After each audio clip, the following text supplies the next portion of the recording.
My advice to myself, I've always done a good job of trying to find mentorship, but I would have even done a better job. If you're young, there's no substitute for gaining technical chops. You don't just get to wake up and, well, we were talking about this the other day. You don't just get to be 22 and start a podcast because you kind of don't have anything to talk about. Right.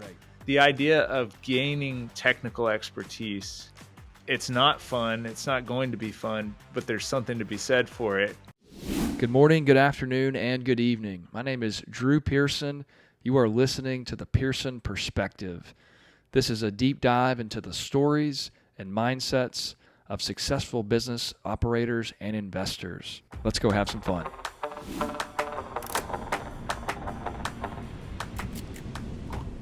Well, everybody, I'm so excited today. I've got Mitchell Baldridge with Baldridge Financial on the show today. We got to be buddies via Twitter and then had the pleasure of meeting at a conference a few years ago. Mitchell is the kind of the foremost tax expert, financial guy in the Twitter sphere, and he's a super, super smart guy. And so, man, thanks so much for coming on. Man, thank you for having me. It's been fun to get to know you and get to see what you've been doing over the past couple of years. So I'm excited to talk today. Well, cool, man. I know we chatted a bunch offline, but to kind of get started, you know, one of the reasons folks love real estate is because it's a very efficient tax vehicle. Can you kind of help us understand why real estate makes so much sense just from a tax perspective? Yeah, and that's been my, the first real big tweet I ever did, and what got me into Twitter was the idea of grow a small business for cash flow, buy real estate for deductions, marry them together, have all the cash flow, pay none of the tax. So that's my drum, and kind of everything I've done over the past couple of years has been in service of that concept and the idea that just all great businesses end in real estate.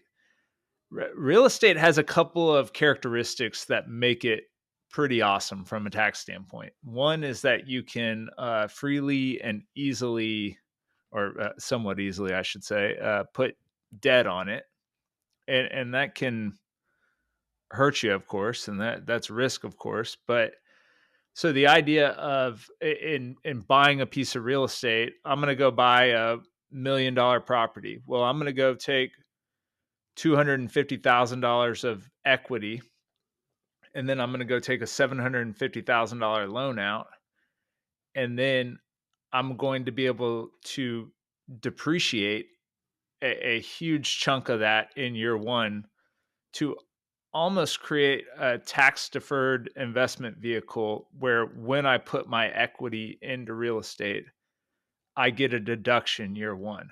So the ability to deduct your investments creates this opportunity to go compound because you can push tax liability way into the future and not it becomes another, tranche of debt almost in real estate, but you don't have to pay interest on it. So that's the reason why real estate's awesome from a tax standpoint.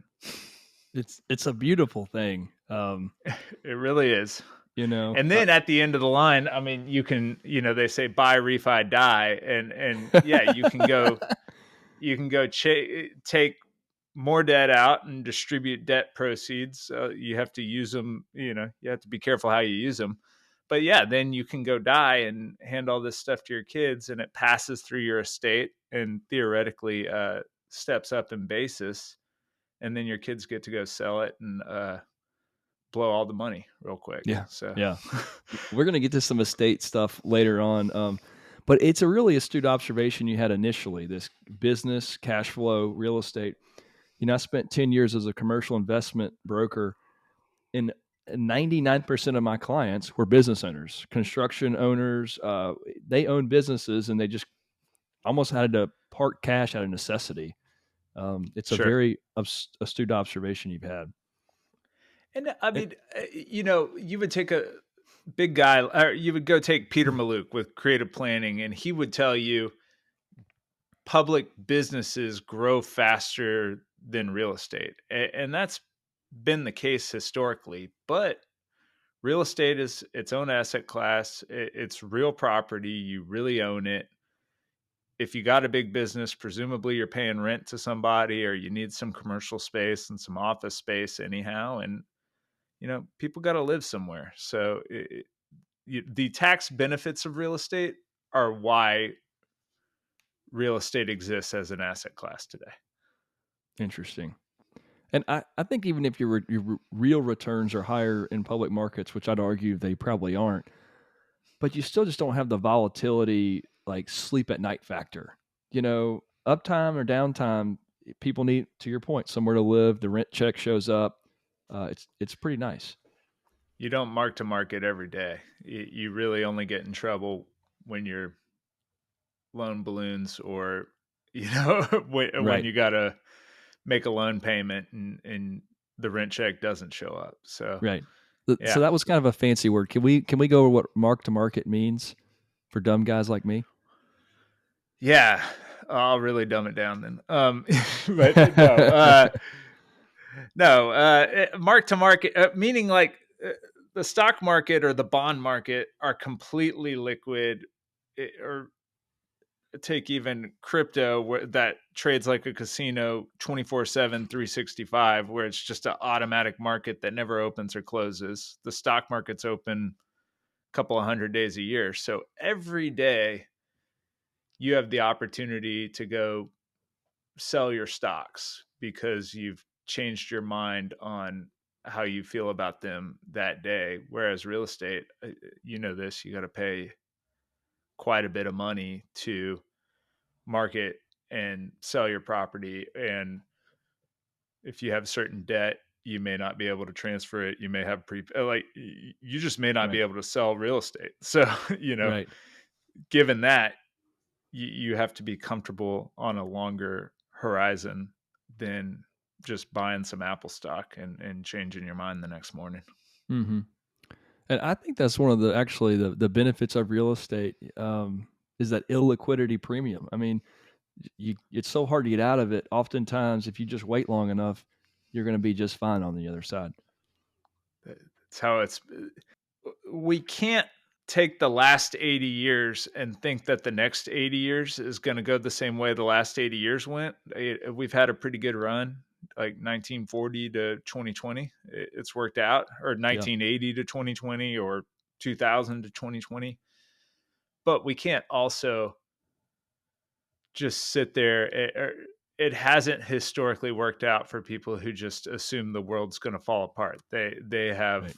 really underperformed, grossly underperformed the real growth and the real inflation over the last 80 years and 50 years and 20 years and 10 years and 3 years. So Yep. you know yeah, so the idea of, if you had in March of 2020, when the markets went down, just sold everything, because you were down 20% and you were scared and you didn't know what was going to happen in the world, you would have missed a lot of volatility, but a lot of growth, and just a lot of being locked into the inflationary kind of growth of every asset Right. out there. Right. So This show is brought to you by Pearson Partners, helping families create wealth through self storage. Self storage provides capital preservation, monthly income, and can lower your taxes. We have a team with over 60 years of self storage experience, and we can help you. To find out more, go to our website, Pearson Partners PE, sign up for our newsletter, or listen to other of our podcasts. It's important for me that you understand how we think and view the world, and this is a great place to start.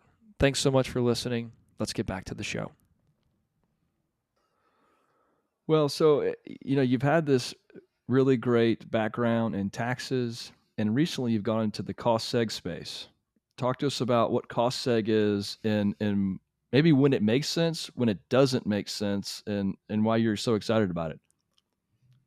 Sure. So, yeah, I've been working with my clients for the last, 10 years doing cost segregations on their real estate. And as I've become, as I've grown distribution on Twitter and as we've, hit this scale where we can go and focus on that, we launched our own company, um, basically doing these cost segregation studies. So, a cost segregation study is an engineering study. Picture in your mind a blueprint diagram of all the parts exploded, and then go picture your mini storage facility exploded into all of its parts, and then assign a tax life to every single one of those parts. That's how we actually execute this real estate strategy out there today of being able to go, hey, all the land improvements 15 years, the sidewalks, the retention pond in the back, the parking lot, hey, this special air system, these movable walls inside, those are 5-year properties. So that is how the rubber hits the road in you acquiring an asset and depreciating 20% of it, 30% of it the first year out there, and being able to get that return on your equity immediately. And so Mhm. creating this specialized service just complements what I'm doing out on Twitter out there today. And then I'm partners with Nick Huber in the whole thing. And so Nick has a very wide audience too. We've really like educated the market around this idea, and there's been very little kind of 5% of the people who can do this, or perhaps less. So it's a very Really? wide open market. Yeah. And so, to reasons that you would do it, well, the reason you would do it is to defer taxes. Let's Right. just say Easy. defer. That, like, we're going to take something that would be a cash out of the door this year, and we're going to push it to 20 years from now. Well, that's good. I mean, everyone in real estate values cash because it's a good thing, and you get to go invest it and presumably make more money. Um, the reasons that you wouldn't do it are, there's something out there called recapture. Recapture can be mitigated over time, and it basically means all of this property write off. When you turn around and sell it, you're going to pay ordinary taxes on that write off to some extent. So over time, you can argue, well, the value of the land's creeping up. The value of all this 5-year property that you wrote off is going down over time. Recapture kind of, when you tear down the building, recapture goes to zero. So Right. that, on a long enough timeline, there is no recapture. Or when you die and the basis gets stepped up, or actually recapture doesn't exist in opportunity zones when you hit the end of that uh, 10-year life or exclusion whatever. period. Yeah, Yeah. yeah. So there's some mitigation aspects of recapture, but if you're going to go sell the building in 3 years, you don't do this. If you can't utilize the losses, you may not do it. So real estate activity by its nature is passive. Rental income is passive. And so rental losses, which you're creating out there, are passive. So if you're a physician and your wife's an attorney and you want to go buy a mini storage unit and it's only going to be yours, you may not be able to utilize those losses if you don't have other passive income. And so then Right. it would just sit there, and there's no point of that. So, Right. but syndicators out there doing, you know, market deals for the most part ought to be uh, cost segregating and electing bonus depreciation at the partnership level for all their assets out there. It's become standard practice. And bonus depreciation has had these kind of ups and downs ever since I've started in the business. Just it's legislated by Congress. It's kind of baked Mhm. into the tax code. 2017 was this huge. unlocking because of the Tax Cuts and Jobs Act, where one big thing that happened is they did 100% bonus, and which they had done before, but the next big thing was they did 100% bonus for used property. So you didn't have to go build a storage facility. You could go buy a storage facility Uh-huh. and just depreciate the crap out of the thing. So now bonus is stepping down. It's 80% this year. It was 100 last year. It'll be 60, 40, 20, then zero all the way through 2026, theoretically, unless Congress comes in and changes the laws. They could also change it to zero. But there's still a case to be said that segregate all the 5-year properties, segregate all the 7, all the 15, and take them on shorter lives than just 39 or 27 and a half, and Right.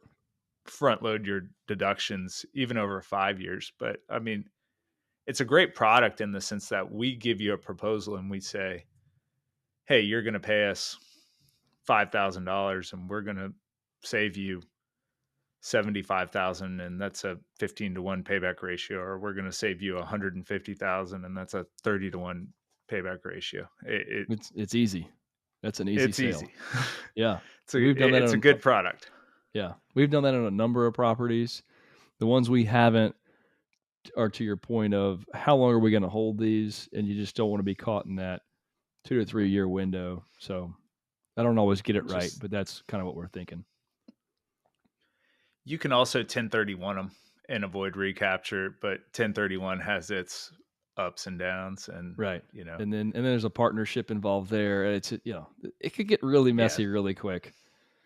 Which handing your LPs this huge loss only to boomerang it back and smack them in the face with, oh well, we made 15% on your money IRR, but like you're about to just get walloped in taxes. A yeah, lot of real estate is about feelings, apparently. Or it you is. just want to Yeah. feel good, That's right. That's right.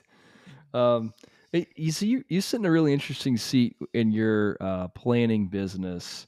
Kind of helping high net worth individuals with tax planning, estate planning. I'm really curious on, and not to say I'm at this level, but hopefully I will one day.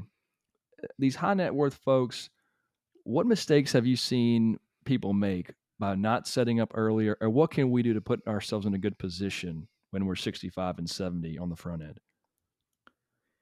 Yeah, the big mistakes I see are people who, I mean, dying without a will or dying without a clear plan in place is a disaster. Or dying without insurance and leaving a family behind is a disaster. I mean, there are just catastrophic planning mistakes that can be mitigated for not a whole lot of time or money up front. There are certain types of insurance that are kind of cheaper the younger you start. Life insurance, if you're healthy and you're young, it's really inexpensive for a healthy 30-year-old guy to go get $2 or $3 million of life insurance. It's under $1,000 a year, which, I mean, $1,000 a year isn't nothing, but you know, uh, dying with children without a plan is a catastrophe. Yep. So there are these catastrophic kind of, or same thing with you're a young married couple with a couple of kids without much assets. You still need a will. You still need to direct where your insurance money is going to go, who's going to handle the money, where your children going to go, who's going to handle your children, and to have that very clearly spelled out so that if something devastating happens, it just doesn't perpetuate further, or Yeah. so that you can make the best of a bad situation. And so those are kind of basic everyone should do. And then you get into this kind of next layer of planning for high net worth folks or growing net worth folks, of going kind of, what are your goals and how do you make your life, how do you make sure that what you want to have happen happens, or even further, how do you compound in your lifetime to maximize the benefit within your life and after your life of charitable giving, or setting up a foundation, or sending your grandkids to college, or whatever you want to do. So you start with life insurance and disability insurance and uh, a will, and then you go into, well, I have all these storage facilities and I'm going to hold them for the next 80 years, and I think they're going to go up a lot in value because of a number of reasons. And I think the estate tax exemption's pretty high today. And so I'm going to start to use some of my lifetime exemption to freeze their value in a trust, or to gift them to family members in a family limited partnership at a discount, or do a lot of different things that are available to folks today. And again, the general bet is that tax rates aren't going down, they're going to go up, and that the estate tax exemption is not going to go up or away, it's going to come down. Because, you know, we were talking about this the other day, but the general kind of outlook is that we were, somewhere in March of 2020, and then a bunch of crazy stuff happened, and we printed a bunch of money, and a lot of weird stuff happened in the kind of debt markets and asset markets and stock markets, Everything else. and if we come out of it and we kind of stabilize back to where we were in 2020, we're going to still have this debt overhang, and we haven't really increased production so much in the last 3 years, or made the economy so much stronger in the last 3 years, that we're going to be able to freely service this debt, and interest rates are higher, and a lot of things are happening. The main idea is that this is actually a pretty good time in America and in our lives to pay taxes and lock in Interesting. tax gains. So that you can use your estate and trusts and different planning tools to take chips off the table, or make bets or hedge bets. Yep. Yep. That's really interesting. So let's talk about Twitter. We talked about this the other day. I'm a little more hot or cold on Twitter. I was on Twitter for a while and have kind of been gone the last year or so. You've done a really good job of kind of growing your network on Twitter. Like, what do you like so much about it? And like, yeah, what do you love so much about it? I mean, there's a lot to love and there's a lot not to love. So, I would say that it's moved my career ahead 20 years, and I've Wow. met some of my really good friends in my life on Twitter, and it's given me access to meet a lot of people, and it's given me, frankly, I've educated a lot of people on Twitter, and you know, I, Yeah.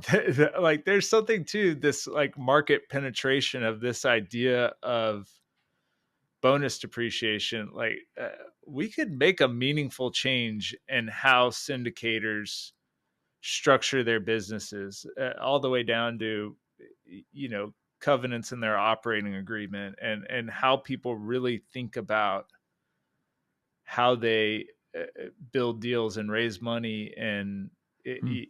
use the tax code to help themselves. And so that's a weird idea of, I have 60,000 followers today, which is, Golly, are you serious?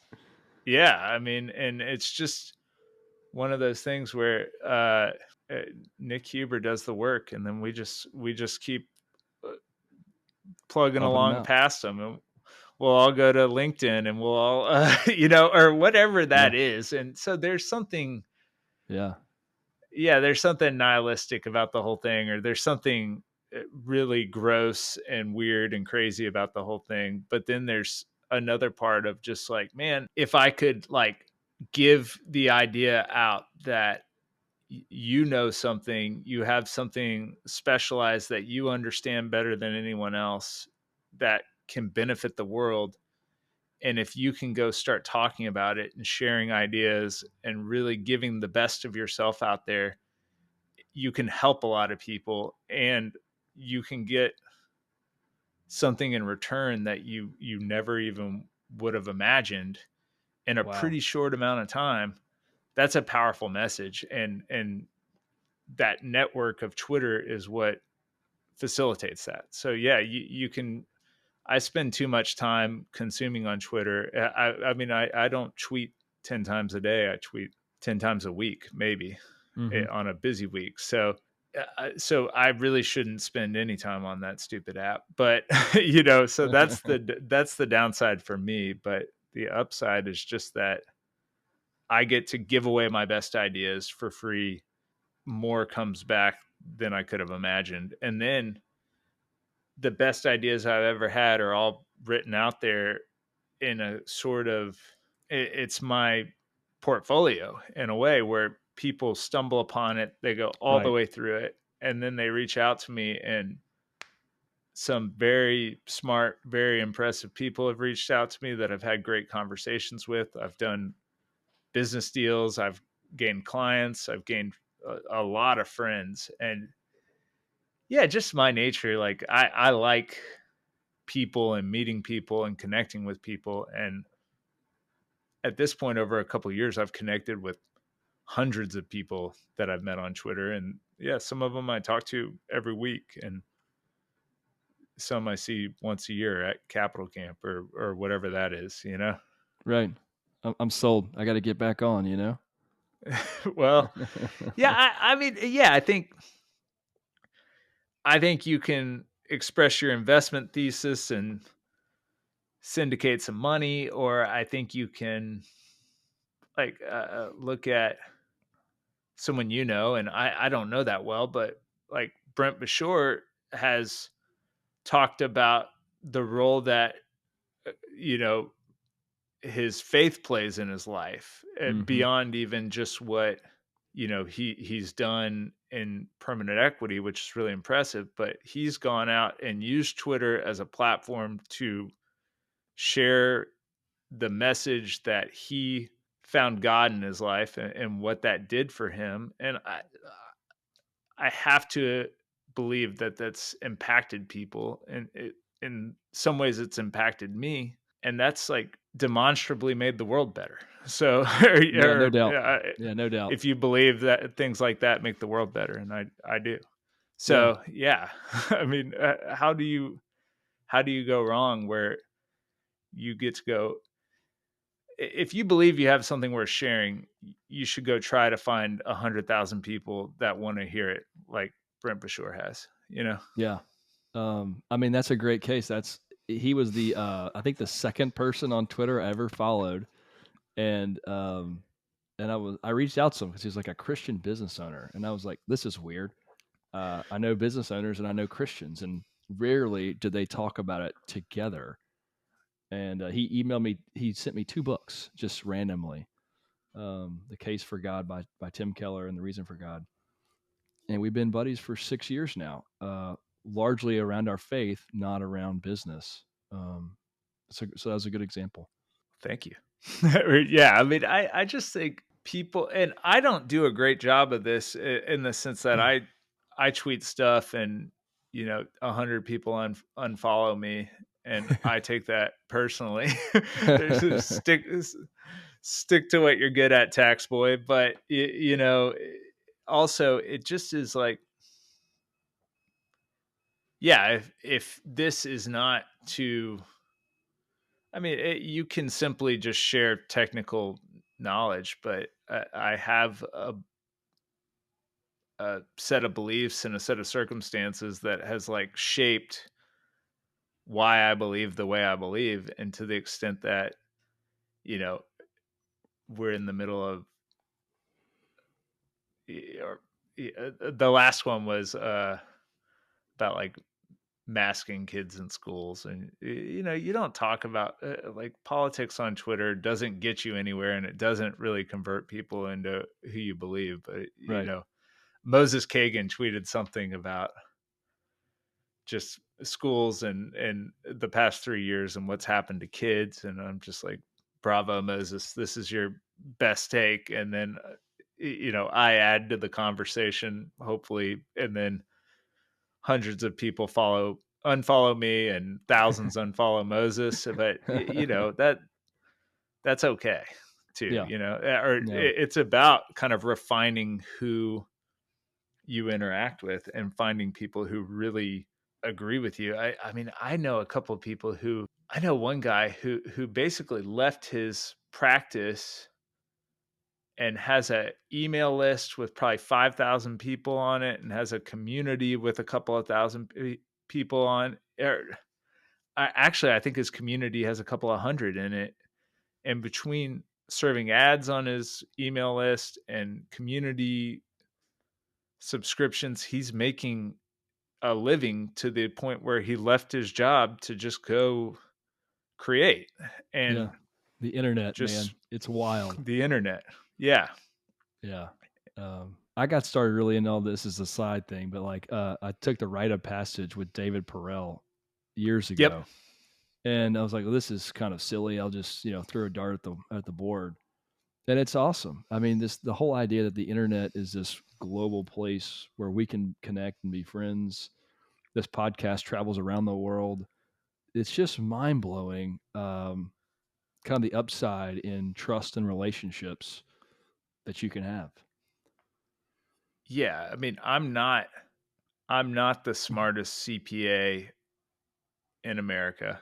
I'm not the smartest CPA on Twitter. I'm probably not the smartest CPA within 10 blocks around me. I'm definitely not. So that's not who I just had a view, or kind of an angle that was about 30 degrees from center, and I developed a thesis and I just wrote about it, and it took something that was very, very esoteric that everyone has to deal with, and most people don't like, and I've worked to just try to push it into, hey, here's a way you can think about this topic that everyone has to deal with, and here's how you can make this work for you a little bit better. And it's resulted in me becoming a market leader of this weird corner of Twitter. You know what I mean? Yeah. And with a bunch of business owners and a bunch of real estate guys. I own a business and I own a little bit of real estate, but that's not what I talk about. Yeah. That's awesome, man. Well, look, to Yeah, kind of it's land the been a plane trip. here, I got a couple Yeah, more questions for you. sure. What in your industry has changed from today, from when kind of you first got started 10 or 15 years ago? Uh, just industry wide. I mean, in the past few years, CPAs were uh, they created this big government benefit program called the PPP loan and called the Employee Retention Credit. And they use CPAs as the transmission to get government assistance to small businesses. And that was crazy. Yeah, that was a difficult way to accomplish something, in my opinion, where, we could have just said, there's a lot of ways we could have done that. So I don't need to veer off, but, that has disrupted the industry massively. And also this whole idea of people burning out, quiet quitting, cha- uh, waking up over what's happened in the world over the past couple of years and reevaluating their life. And it's hard to also say how much of my view is just through the funnel of like Twitter and weird news and how much is really happening. But I think there Yeah. has been kind of just world change over the past few years that has changed the CPA industry. And then, I mean, like people were in 1990, CPAs didn't have computers on their desks. And then, you know, in 2014, CPAs now have laptops and, you know, are working on predominantly online software and predominantly kind of hosted environments where it's changed a lot of the way CPAs work. Where you used to be a CPA and you just would work 75 hours a week at your office and kind of never leave. What And did they now, do in 1990? Did they have, like, an abacus and just, like, roll beads across? What were you yeah, doing? something like that. They had processing departments. I don't know. I don't know. I'm not. It's wild. But yeah, they would kind of like create these punch cards almost and send them down for processing and turn it Wow. back around. Wow. It was not probably a great product or experience. So again, like all this value has been created, all this leverage has been created into how we can execute work as CPAs, and we're seeing more and more of that. Like I know all this AI stuff's a fad, but it's also not a fad in the sense that you can go into that chat GPT thing and you can say, hey, write Drew Pearson an email about blank, and it'll just sit there and write an email for you, and it'll save you 20 minutes. And so they're Mhm. going to take that and integrate it into Gmail or integrate it into Superhuman. Like all of this stuff's happening where the tools are getting better and better, and a lot of the kind of busy work is getting leveraged, and people are using offshore teams, and people are doing all this kind of crazy automation stuff, which then makes me more bullish of specialized knowledge that chat Yep. gpt cannot give me, Yep. that I can drill in. You could go ask questions to chat gpt about storage that it just will not know the answer to, or it'll give you the wrong answer to, or it won't even have the context to give you the answer that you're looking for, but you know the answer. And so Mhm. that is what people now have that just can't be searched for or bought or found. And so you asked me what's happened in the industry. I mean, just a lot, man. It's changed a lot. Yeah. Yeah, and it keeps evolving. So it's interesting. And I would argue for the most part that's a good thing. I mean, Yeah. technology has been eliminating jobs since the beginning of time, essentially. And people like Since they Naval started fire. Ravikant, right? Yeah. Like Naval Ravikant kind of proposes that we're going to eliminate these kind of redundant, easy jobs. I'm paraphrasing, so that we can move more towards creative work, which is much more Yeah. fulfilling work.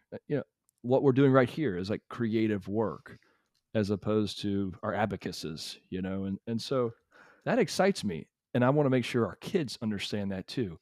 Make sure you're going into a field or industry with leverage, with Yeah. specialized knowledge, built on trust that someone in Colombia can't outcode you. Like you're not going to be the best coder in the world in America. It's not happening. Yeah. I mean, well, so another project I've worked on a lot over the past couple of years that we are kind of slowly launching as well is this project Better Bookkeeping that we've built. And we've built our own accounting platform with Stripe at the front end and Wow. a database at the back end and a whole front end. I'll show it to you. But I mean, the kind of basic end user would be the creator, one man show, the mortgage broker, the investment sales guy on a 1099 who's Yep. making half a million bucks a year. Yep. And it's like the idea that you can go run a one man show and make half a million dollars a year selling office buildings, which thousands of people do out there today, and we know a bunch of them, and have your bookkeeping and taxes and like tax planning and payroll just kind of handled in the background and never even have to think about, am I gonna hire a control, like, there's people Yeah. with $5 million businesses who literally don't have a bookkeeper or a controller or Right. anything. They just kinda, like, outsource it, and they just go, "Well, we have a simple business. I mean, we have 1 bank account and, like, 3 credit cards, but, yeah, Yeah. we make 5 million bucks a year. I don't know what Yeah. to tell you, but, no, we're not gonna hire somebody for 75 grand to sit in an office somewhere because we don't have an office." Like, that is a big world change that hasn't Yeah. That's really massive. been digested, you know? And I think you're in the catbird seat because the problem, the opportunity is there. The problem is the distribution or getting that idea to the right people. And as it turns out, if you make a 500,000 bucks, you probably hang it on Twitter, or there's a lot of people who do. And so, Yep. I, I hope you do a great job with Eh, that. That sounds awesome. yeah, most of them aren't, but a lot of them are, which is pretty wild. Well, Yeah. thank you. All right. So, last question. This is always one of my favorites. What advice would you give yourself maybe 5 or 10 years ago? Yeah, so 10 years ago, I was sitting in a desk in an accounting firm, uh, working hard and learning a lot, and, I my advice to myself would probably be, like, I've always done a good job of trying to find mentorship, but I would have even done a better job. Hmm. Or maybe, it's funny, like, personally, I was actually looking to I was interviewing and trying to go get a job at Berkadia or HFF or whatever, and trying to go sell real estate. I've always loved real estate and wanted, and if I had gotten that job, I probably would have made more money over the last 10 years than I actually did. Those are good jobs, but I ended up just knowing that I couldn't work at this big accounting firm. I just didn't like it. It wasn't good for me, but I would have probably done well to go work for a smaller firm and just be somebody's whipping boy for 5 years and learn a lot of mistakes that I've had to figure out on my own in 10 years. I mean, Hmm. it's all worked out well, but so I guess to boil down the advice would be, if you're young, there's no substitute for gaining technical chops. You don't just get to wake up and, well, we were talking about this the other day. You don't just get to be 22 and start a podcast because you kind of don't have anything to talk about. Right. I know there's a few podcasts with 22-year-olds running the helm that are probably popular, but I don't listen to any of them. So or I don't think I do, at least. But you know what I mean. So it's like Yeah. the idea of gaining technical expertise. It's not fun, it's not going to be fun, but there's something to be said for it, and then once you've gained technical expertise in something, you can almost gain technical expertise in anything because now you know Yes. the map, and so Yep. then you can start doing that skill stacking, or you can go, uh, you know, turn it 30 degrees and point it at something different, and the I'm excited for when I'm, like, 60 and I've Oh, done dude. this, You better 20 watch more out. years. Oh, Yeah, you better yeah, watch out, man. but I'm also excited to not be 60 though, because my body already hurts, and so Well, I mean, I but was talking to a friend and mentor last week. He's like 57. He's like, Drew, you're gonna make all your money in your 50s. I mean, you don't even know right now, and it just yep. takes decades to get those experience, those relationships, to see a cycle once or twice, to miss it, to make us hopefully a small error and not get knocked out of the game. But then when you see it that second or third time around, you can step up to the plate and just crush it. Or go look at, Warren Buffett's net worth chart into his 80s, or, Yeah. he made more in his 80s than he did in his 50s, that's for sure, and Warren Yeah. Buffett may not be the best example, but just yeah, the idea that like compounding takes decades, just understand the world's going to work, and if I put in the work, I believe it's going to work out. I mean, Yep. it doesn't always for everybody, but I've had a good run so far, and I'm excited to kind of keep going at it and seeing what happens. Yeah. What are you doing the next 5 years? Where are we going in 5 more years? Yeah, where are you going? What's Hmm. next for you? I don't know exactly. I think this year is gonna be a little bit more of a pause year, I think. I could be wrong, but I'm really trying to lay a foundation. And this podcast is part of this, is try to plant the seeds for 5 and 10 years down the road for maybe Yeah, some of those larger opportunities, build trust. But if I look at where I was 5 years ago, let's see, I think I was still working in Ann Arbor at a private I was head of acquisitions at a private equity firm, and I would have never guessed in 5 years we'd be where we are today. So I don't know where we're gonna just kind of keep doing what we're doing. I'm gonna try to keep buying real estate on our 3 principles, which are buy below replacement cost, lease to tenants or customers at or below market rents, and stable or growing markets. And if we can continue to do that with moderate debt, history has shown it's going to work out.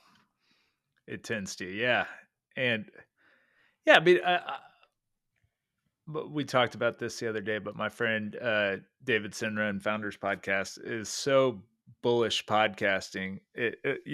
I've never really thought I should start a podcast, and now you just see that if you're willing to sink the time and Yep. investment and uh, become good at this and talk about things that you're interested in and show a part of yourself that may be a little uncomfortable sometimes.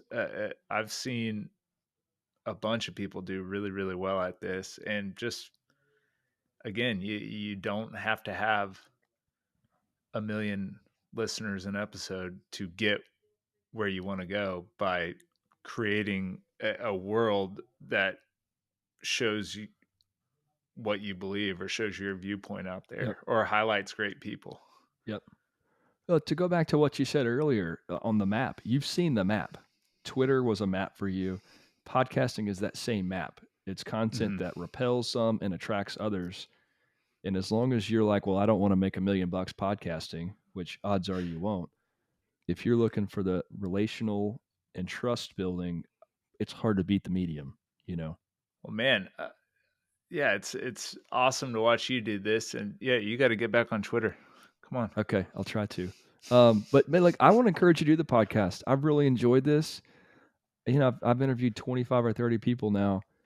You've got a very genuine and kind of reflective conversational style. I've really enjoyed it. So I want to encourage you to do it. Thank you. Yeah, I worry that I mean I will suck at it, so that's going to be bad. It's okay. I'm not as I'm a better talker than I am a listener, so that's also. But I know that I know good people around me through Twitter and who and just in my life that would be interesting to show to some part of the world that wants to listen to me and them talk. And yeah, I'm Yeah. thinking of ideas now that won't just be me asking my clients to get on a podcast and talk about how much money they Right. have. That's not Right. really Right. Right. appropriate. Yeah. So I think I'm going to figure something out. And I like the format you've done of just having seasons and not having to necessarily go every week forever. Or Yep. that's a big commitment to take on, to just say, oh, I'm going to start podcasting and go every week forever until the history of Yeah. like that's not realistic maybe. No. I mean, you don't need extra pressure. It's already kind of Yeah. hard enough. I kind of borrowed that from Tim Ferriss. He was kind of big on experiments. And I still view this as an experiment. We're just going to kind of go a couple seasons at a time and see what happens. Mitchell, this was a ton of fun, man. We need to do this again. Let's go. Anytime. Thank you. All right, buddy. Have a great day. Thank you. I would really appreciate it if you'd leave us a review on Spotify, Apple, or anywhere you're listening or watching to this show.